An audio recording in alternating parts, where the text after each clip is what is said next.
For this tutorial, I've chosen to do a snow scene. I love painting snow scenes. They are so simple and easy to achieve.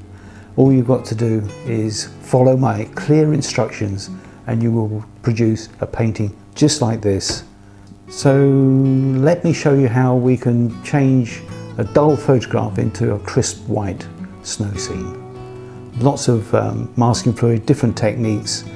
I've changed the colour of the building from a white painted building to a lovely rich warm brick colour to add a bit of life and interest to the painting. This is such an easy tutorial to succeed. I hope you enjoy it.